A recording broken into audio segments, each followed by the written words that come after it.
దువ్వాడ శ్రీనివాస్. రెండు తెలుగు రాష్ట్రాల్లో ఈ పేరు తెలియని వారే ఉండరు. దువ్వెన ద్వారా మరింత పాపులర్ అయ్యారు. వైసీపీ మాజీ నేత, ఎందుకంటే వైసీపీ నుంచి సస్పెండ్ చేశారు కాబట్టి.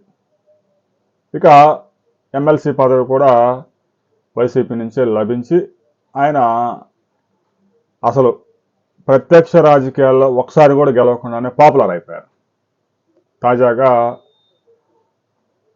కూటమి ప్రభుత్వం అధికారంలోకి వచ్చిన తర్వాత కొద్ది రోజుల్లోనే పవన్ కళ్యాణ్ మీద కీలక వ్యాఖ్యలు చేశారు.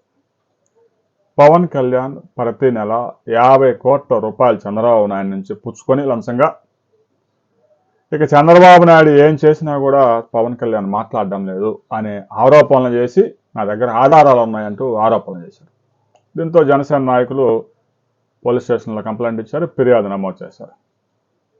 గడిచిన సంవత్సరన్నర కాలంగా అది సైలెంట్గా ఉండిపోయింది. తాజాగా పోలీసులు దువ్వాడ శ్రీనివాస్ని విచారణ పిలిచారు.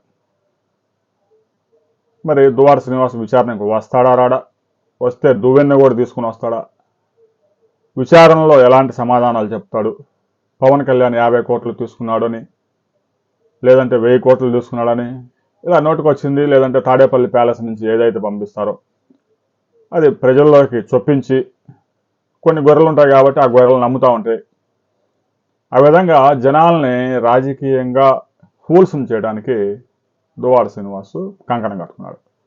ముఖ్యంగా కాపులు కూటమి నుంచి దూరం చేయాలి అనేది టార్గెట్. తాజాగా విజయవాడలో సాయికృష్ణ రౌడీ షీటర్ మృతదేహం దొరకపోయినా, శవం దొరకపోయినా శవ రాజకీయాలు చేయడంలో వైసీపీ వాళ్ళు దూకుడుతో వ్యవహరిస్తూ ఉన్నారు. దీంతో దువ్వాడ శ్రీనివాస్కి పోలీస్ స్టేషన్ నుంచి పిలుపు వచ్చింది. హాజరవుతారా లేదా, హాజరైతే ఎలాంటి సమాధానాలు చెప్తారు అనే దానికి సంబంధించి కొద్ది గంటల్లో కీలక సమాచారం అందబోతా ఉంది. ఆ తర్వాత మరిన్ని వివరాలతో మరో వీడియోలో మనం కలుసుకుందాం.